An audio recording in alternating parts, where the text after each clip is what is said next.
All right, so this is part two of Hide a Dagger Behind His Smile and the Art of War.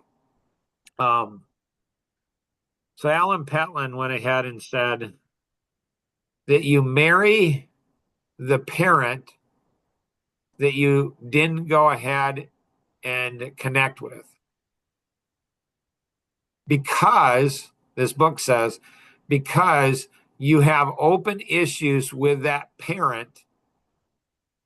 And so you're going to go ahead and try a second time with your spouse, husband or wife. You're going to marry somebody that the parent that you didn't go ahead and create the connection with, which is just really, really intriguing for me because that's true for me. And I think my kids too, when I think about it. So my dad, I didn't have a real connection with him and lots of stories on that. But my wife is very much like my dad.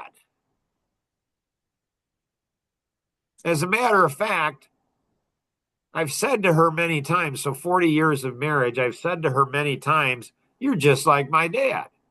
Now, she doesn't take that as a compliment. Don't know why.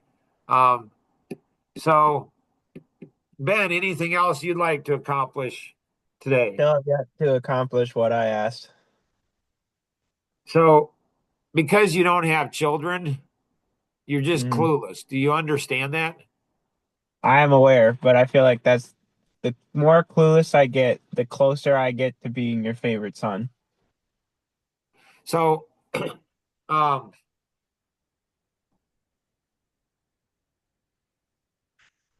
like It would that seem makes it would seem to that me makes like no sense. That I doesn't make throw out sense. there to Ben that as soon as you get to where you think you are his favorite son, you are going to push it aside. He won't want it anymore.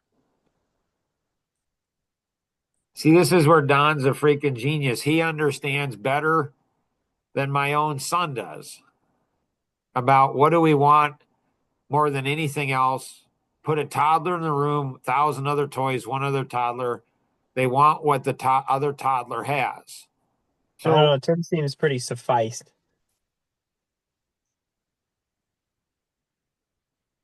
like, with where he's at with you. well, you know, um, he probably is. That's what I'm saying. It's like, why is that what I gotta do? Is just be sufficed? Like, Well, yep, I'm no, fine with how it no, is. you don't Whatever. have to be sufficed if you want the relationship you've always had, like my dad who's dead too.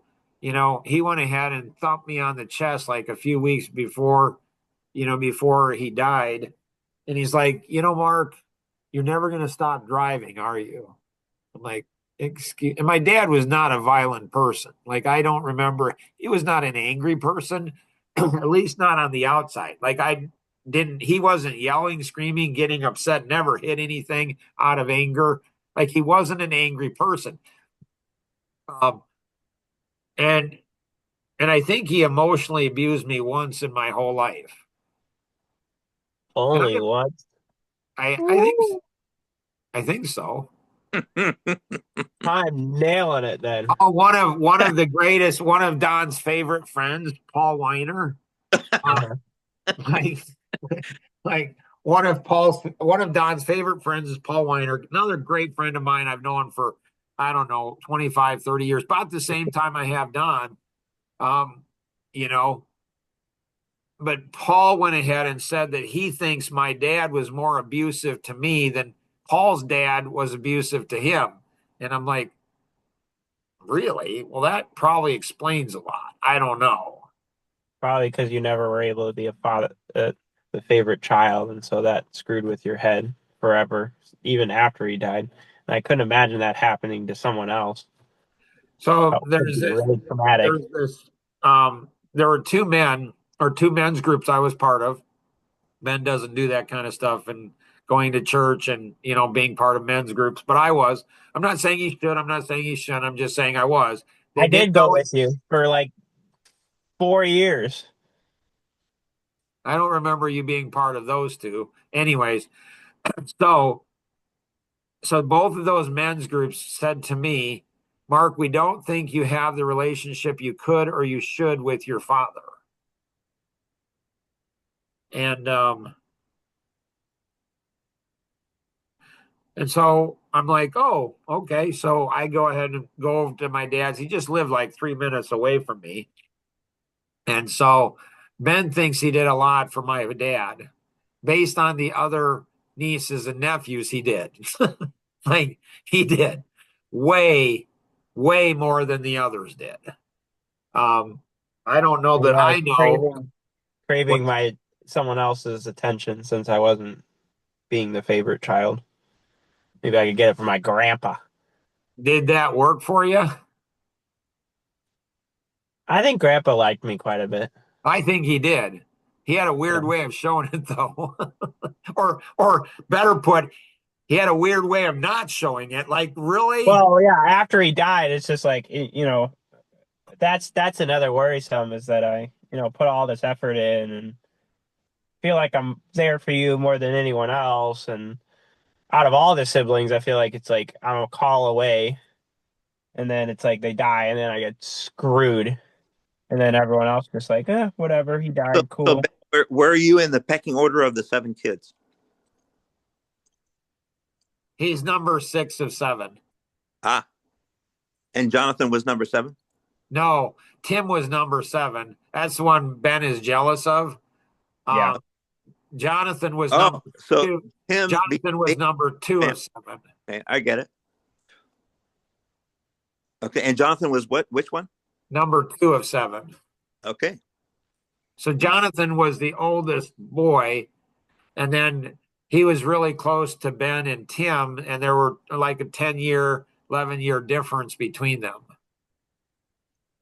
Okay. So a big, big age gap between Tim and Ben, and then Jonathan. Huge. Well, the youngest one is always usually the favorite child kind of thing. The baby. Really?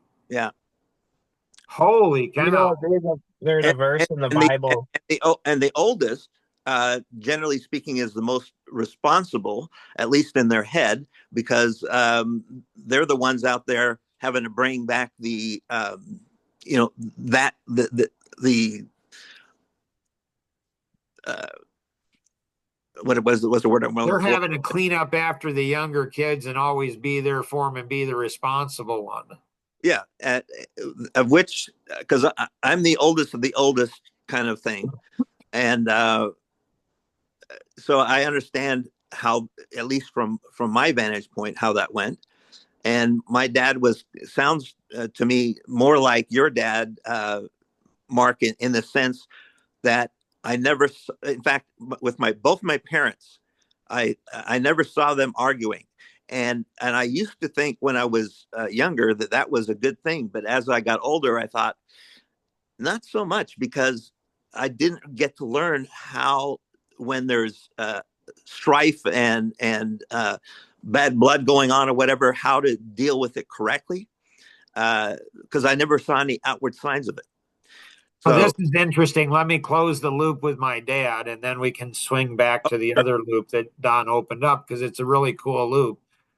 And so I went to my dad's house and I said, hey, Dad, I'm part of 2 men's group. Nobody knows anybody. There's no crossover between the group. And both of them said at about the same time, within a week or so of one another, Mark, we don't think you have the relationship with your dad that you could or should. So I said, hey, Dad. And he's sitting there in the living room.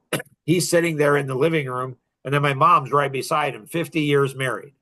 And I said, hey, Dad, I'm just curious, like 2 men's group, and they said that, I didn't think that, that they didn't think that I had the relationship with you. So I'm just curious, what do you think? And he started laughing. And he says, well, Mark, I don't really have a relationship with any of you 4 boys. And I said, really, Dad? And he's like, yeah. I said, like, do you have a deep relationship with anybody? He's like, no, probably not. And my mom's right there. 50 years of marriage. She doesn't budge. She doesn't hit him. She doesn't, nothing. It's like nothing. She just sits there, no response at all. Like if I'd say that about my wife, she'd hit me. Like, but he didn't. She just sat there, and I said, "So, Dad, are you okay with that?" And he laughed again. He said, "Well, I must be, right?" And I had a lot of respect for him. I'm like, okay, so he has no friends. Like he's got none, no friends at all. But he's okay with it until a week or so before he dies. Then he thumps me in the chest and he says, "You know, Mark, you're going to always drive. You're just never going to stop driving." And I'm like I'm what, 50 years old? And then I'm like, I don't even know what to do, because he that was not like him to do that. And then he says, "You know, and you and I will always have the same relationship we've always had, won't we?" And I'm like thinking, obviously he's my dad, so I'm not going to mouth off to him like my kids mouth off to me. I mean, Oh, brother. I'm not going to do that. So I just take it, and I just am confused. I'm thinking, Dad, I talked to you 5 years ago about this. You said you were fine with it. Now, like a week or 2 weeks before you die, now you're not fine with it? What am I supposed to do with that? So when Jonathan died, I'm in the airport at O'Hare with Ben and Rosanna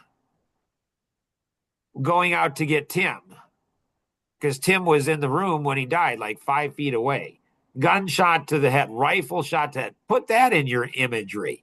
And Tim's there, sitting there, standing there right with him. Like, talk about horrific. Anyways, so I'm in the airport, my youngest brother, Ken, so he's like him, I think. Cheapers. I don't know. Anyways, he goes ahead and says, he calls me and says, "How you doing?" Like, again, I warned you. So when we grew up, we couldn't say gosh, gee, darn, any of that. Like, no derivatives of swear words. Like, we didn't say, I never heard my parents swear, not once. Same here. And so that's how we were trained. Yep. And so after Jonathan died, my link, that moving to the Amish territory, so those two combinations of those two things, my language has gotten a little bit more salty. And, Jonathan dying, moving to the Amish community, and the Wall Street Journal. Those three things, like those three things. Just reading the Wall Street Journal is going to get the preacher to cuss. Well, no, they had an article about how cussing sometimes was good. And they had this psychologist on there, and I'm like, well, that's probably going to help my mental health issue. And then I asked my therapist, Beth Smith, who's over in Europe, that one of the reasons I'm really good friends with Don is because he actually believes, that I have a therapist. Ben, do you believe that I have a therapist? I would not be surprised if you did. That's not the response you're supposed to have. But if you did have a therapist and I had a therapist, you would expect to talk to my therapist. So I'm allowed to ask to talk to your therapist? No, that's not how. I gotta Isn't get that wild? Your dad's like, yeah, I need to talk to your therapist. Isn't that crazy? That's probably why I don't have one. Huh. Now we're unlocking things. Pretty cool. He knows you well, Mark. He knows you well. Like, yeah, that was when he was a boy. Like, you mean your dad wanted to talk to your therapist when you're a boy? What's wrong with him? Doesn't he respect boundaries? He must be abusive. It's like, I think that's what good dads do, is to make sure, because a good dad knows that a therapist can screw up a kid more than they were screwed up before they went into the therapy. And so it's like controlling, either or, whatever you want to call it. Well, yeah, the challenge is, like, I learned with you guys, you kids, I learned the best way for control to come back is to let things get out of control. I mean, that was the theory. Like, I would think that my oldest son dying because he stupid choices, doesn't listen to his dad. So he's got anger issues that he won't deal with or can't. He's got alcohol issues that he won't or can't. He's got, gaming issues that he won't and can't. And then he loves guns. And it's like, what could possibly go wrong in that situation? So stupid me, I'm thinking, well, they'll learn from their older brother. But do they learn? I don't know. Sometimes I'm not so sure. Like, I don't get it. Like, why don't they learn? I know that in a lot of ways, how we interpret something, how we take it in, when we're looking for an excuse, we'll say things like, I used to not think this was okay, but because so and so did this, I'm not as bad as that person, so therefore I can get away with that. Well, see, what's interesting is, again, Don's dealing with bringing out a lot of trauma in me. This is what white males over 50 do, because you find out they've got they got a lot of stuff too. Like, their kids abuse them just as much as my kids abuse me, and nobody does anything about it. I didn't abuse my dad. Like, I didn't know you could do that. I thought that was a bad thing to do. Anyways, there was a thought there. It might come back. If it does, it's fine. If it doesn't, it doesn't. But so, Elaine, I'm curious what you're thinking right now. I'm thinking that there's definitely like some kind of thing with the pecking order in children and how parents need to like how we all need to understand how it can impact each child, but that's also based on their personality. It's not just the pecking order. Well, see, this is Patrick. He went ahead and said to me that he made the same, like, I wrote something to my children. I did a podcast and Melissa was on, our second oldest daughter. She was on, and she did something that I totally unexpected. And she went ahead and said, she put out to all the siblings except one of the girls, but that dad did a podcast, and two of the kids went ahead and said that they wanted to watch the podcast.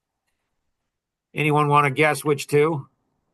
Sam And Angela. Now, I'm not real confident they're going to follow through. Why is that, Mark? Well, let's say that sometimes my children and those two don't follow through on things that'll be especially good for them. So, Mark, are you saying you think that podcast will be good for them?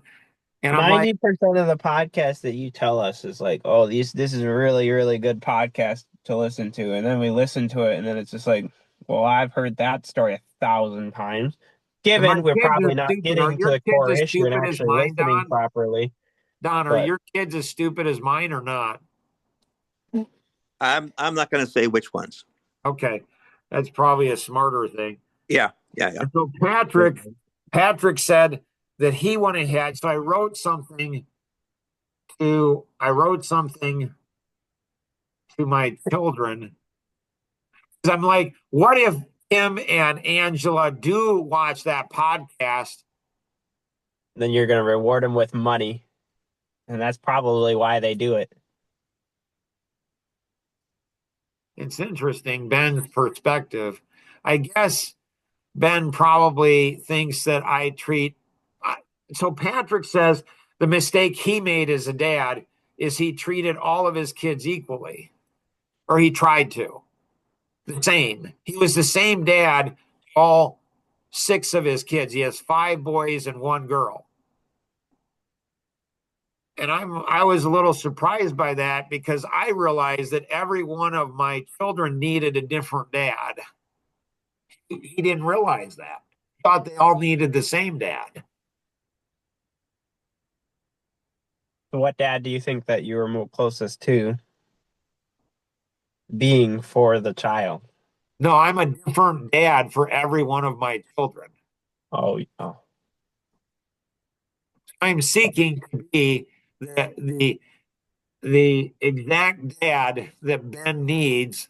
I am seeking to be that dad, which is a very, very different dad than the one Ginger Ann needs to have, and a very different one than the one that Tim or Angela need to have.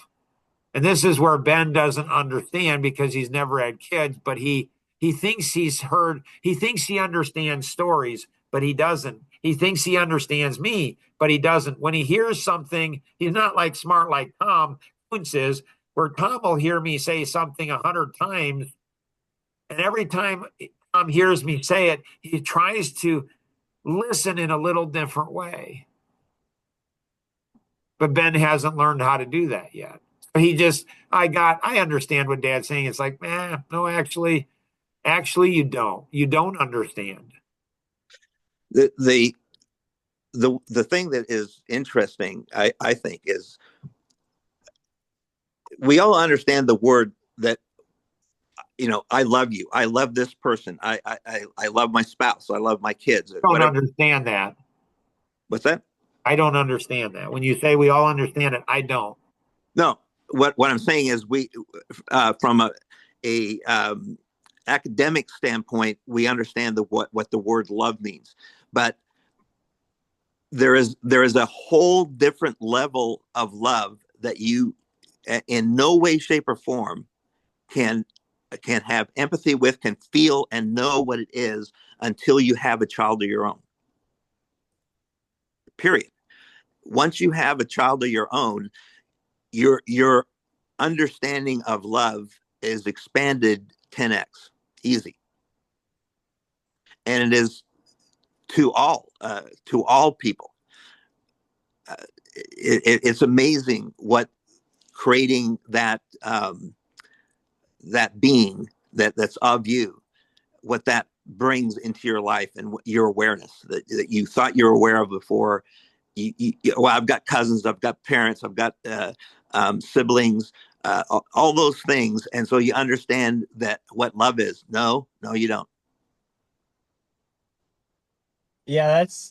I mean, I'm not against that at all. I just feel like the view on the whole, oh, once you have a kid thing, it's like everyone's like, well, you'll understand once you get married, and it's just like, well, I've been married.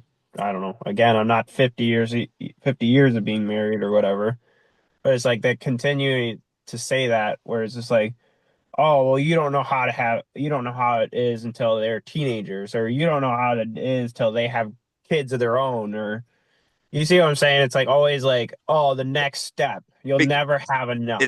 because there's different levels, but when as a father, when you would lay yourself on the track, as they were, for any one of your kids, it doesn't matter if it was the favorite child or any other child, you would do that.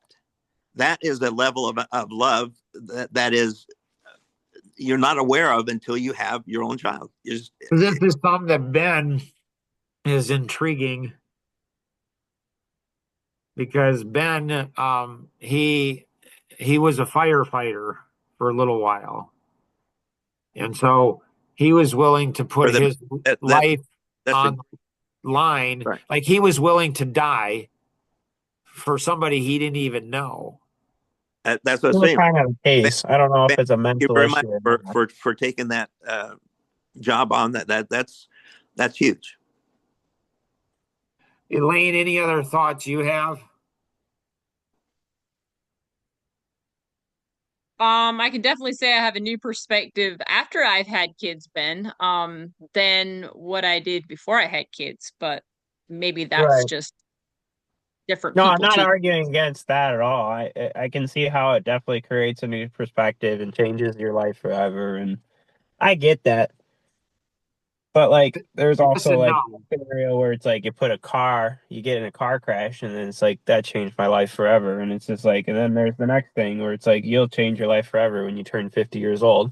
Not, I think I'm kind of, I don't mean to underwrite it.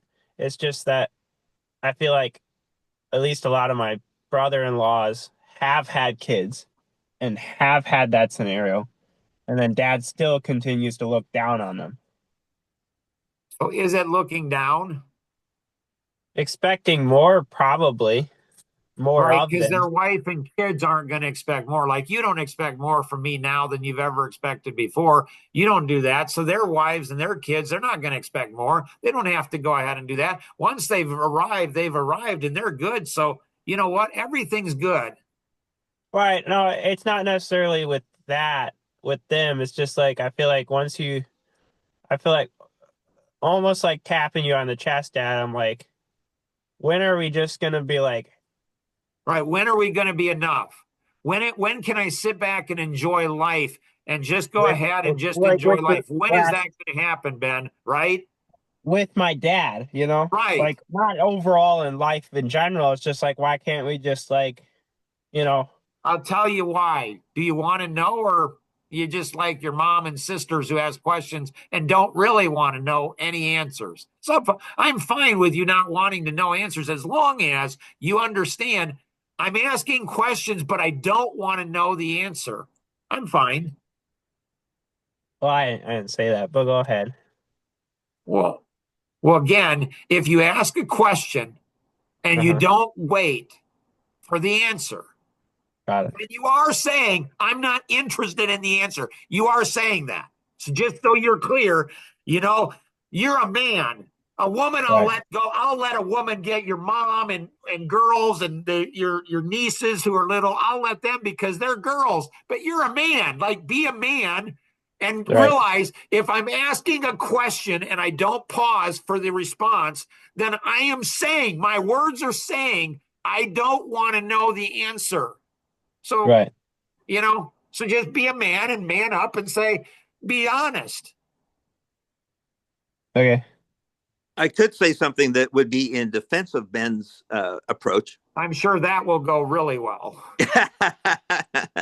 Well, it might go well for Ben, but it wouldn't go well for you. So, I don't know about that one. It might backfire on me too, trust me. yeah, go ahead. Go ahead, Mark, because I What? really do want to know the answer.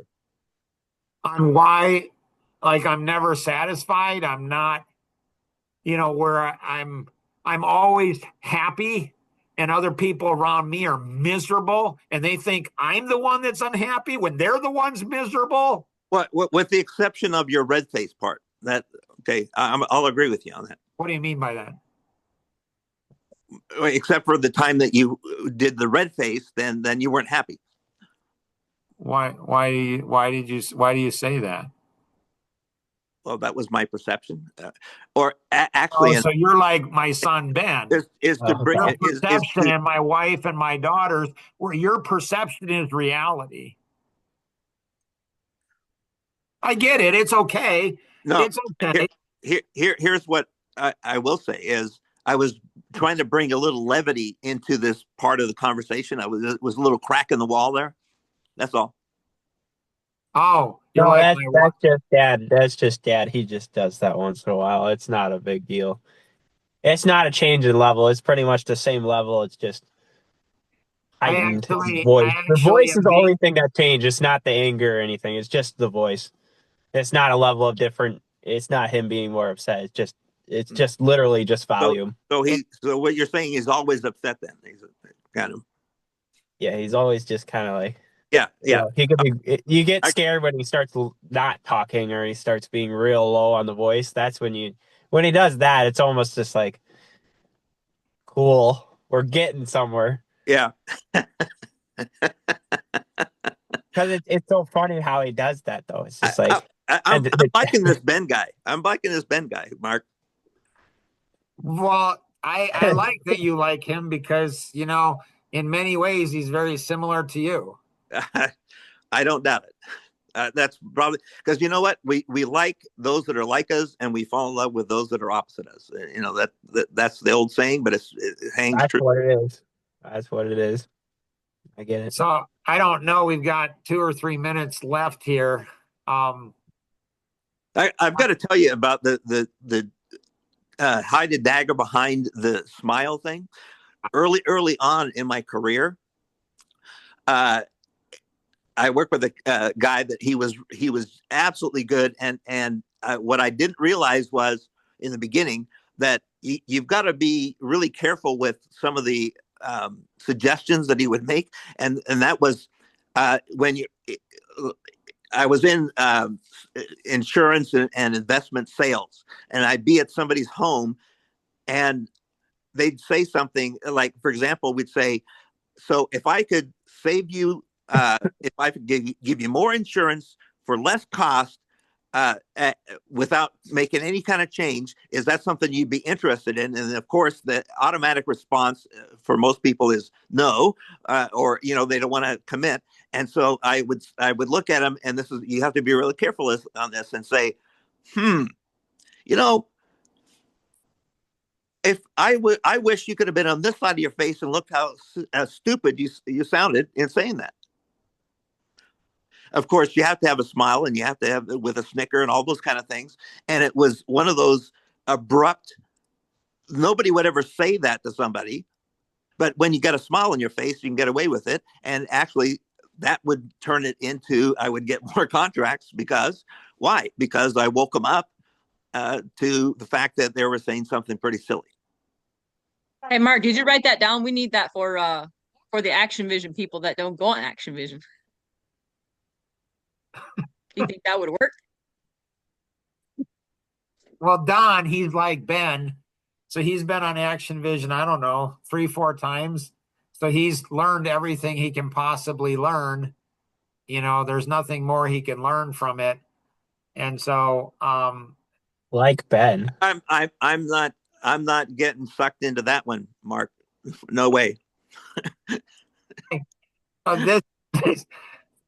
What he meant to say is he meant to say, Elaine, I'm not getting sucked into that. Like, Mark, man, this guy knows how to train people like nobody's business. Like, holy cow. If I could just learn, how do I develop somebody so I can have my, an army of Elaines? Like, that's just stunning. So if you think this was, if you think this podcast was interesting, oh, my, we have so many open loops. I've lost track of all the open loops from the last 2 podcasts. So can't wait for the next one. Always remember, we can accomplish so much more together than we ever could on our own. Have an amazing day. Bye-bye.